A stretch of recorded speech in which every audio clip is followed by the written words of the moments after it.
Alors mon métier consiste à étudier les pollutions dans l'environnement et l'impact sur la santé et les organismes vivants. Donc notamment tout ce qui a trait aux habitations et aux entreprises. Il y a des pollutions naturelles qu'on appelle rayonnement tellurique, c'est des choses qui sortent de la Terre, comme les rivières souterraines ou les failles géologiques. Ensuite on peut trouver le radon, qui est très peu connu des Français, c'est un gaz naturel, radioactif, qui sort également du sous-sol et qui est en relation avec la composition géologique. Il est reconnu deuxième responsable du cancer du poumon par l'OMS. Ensuite, nous trouvons dans les pollutions artificielles tout ce qui est antenne relais, tout ce qui est attrait au GSM, téléphone mobile, la 3G, etc. Donc ça va être des pollutions extérieures. Et ensuite, on va trouver des pollutions intérieures aussi qui sont dues aux ondes émises par certains appareils de la maison. Donc chaque appareil électrique de la maison sera mesuré en champ électrique et en champ magnétique. Et un seuil de précaution pour la santé est donné, qui est donc le résultat des rapports bio-initiatives. C'est un rapport qui a été fait par des scientifiques indépendants et qui met donc en évidence 1800 travaux qui ont été faits et la mise en relation donc entre des maladies et le courant domestique ou les lignes haute tension. Donc avec cet appareil, on va mesurer le champ électrique des basses fréquences. C'est un appareil qui est monté sur une perche isolante de manière à ne pas influencer la mesure avec le corps. Donc là, je mesure une télé qui est sous tension éteinte. Il y a un tout petit champ électrique qui est insignifiant. Une télé, c'est un appareil électrique donc, qui va rayonner un champ électrique. Il peut rayonner jusqu'à 1 mètre. Ça peut être une télé qui est sous tension et éteinte. On peut avoir un champ électrique qui va jusqu'à 60-80 cm en étant éteinte. Une fois qu'on allume, le champ électrique peut aller jusqu'à 1 mètre. Donc dans ce cas-là, on donnera une mesure de précaution. En l'occurrence, ça sera une distance à respecter. C'est-à-dire, si ma télé allumée émet un champ électrique de 1 mètre à peu près, quand je vais regarder ma télé, évidemment, je vais m'installer à beaucoup plus d'1 mètre. Alors le téléphone portable, il faut savoir que c'est un objet qui émet des micro-ondes. Donc ça traverse les murs, ça traverse nos corps, ça traverse toutes nos cellules.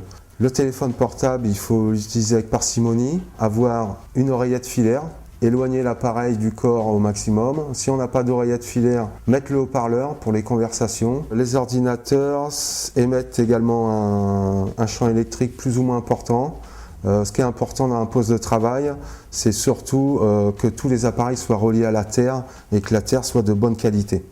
Voilà. Si on a l'ordinateur, l'imprimante, etc., qui est sur une prise où il n'y a pas la Terre, la personne qui travaille donc dans cet espace, dans cet environnement, va subir un champ électrique important.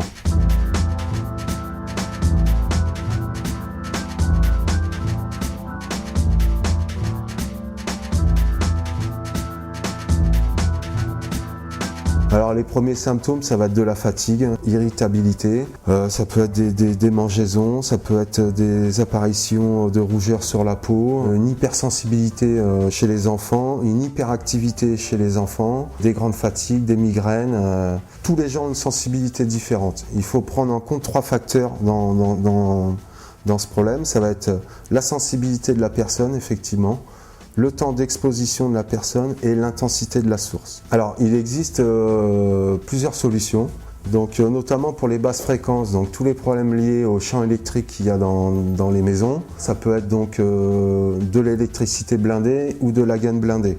Ça, c'est pas mal donc pour les maisons, pour les constructions neuves. Quand on a une maison qui est déjà construite et on a des problèmes de champ électrique, on peut avoir des solutions assez simples qu'un électricien peut mettre en œuvre. C'est-à-dire qu'on va rajouter un petit appareil dans le tableau électrique qui peut couper en fait entièrement l'alimentation d'une chambre. Ensuite, d'autres solutions pour les hyperfréquences ou les ondes. Et on a donc des solutions qui peuvent être des blindages d'appartements ou de chambres, soit avec des peintures spéciales. On a des blindages parce que les ondes ont tendance aussi à passer par les fenêtres ou les baies vitrées. Donc on a des films transparents qu'on peut coller sur les vitres. Et on a aussi des tissus avec des mailles métalliques spéciales avec lesquelles on peut faire des rideaux et qui vont en fait diffracter entièrement les ondes quand elles vont arriver là-dessus.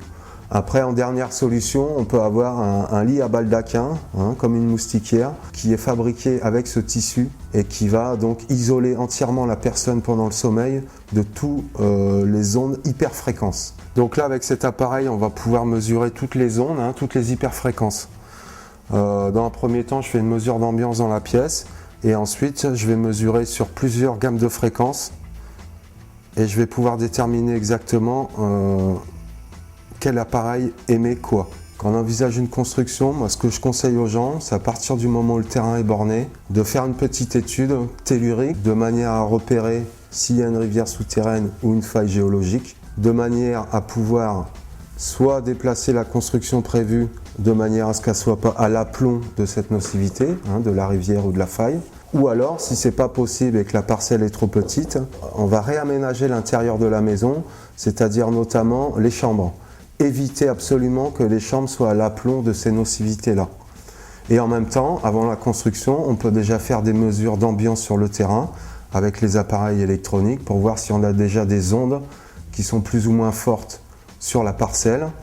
Et si c'est le cas, si on dépasse donc un seuil de précaution, on peut déjà prévoir des blindages dans la construction en extérieur. Si on fait une étude complète de la maison, ça va prendre une journée entière et le tarif il varie suivant la superficie de la maison, donc ça peut aller de 160 € à plus de 300 €.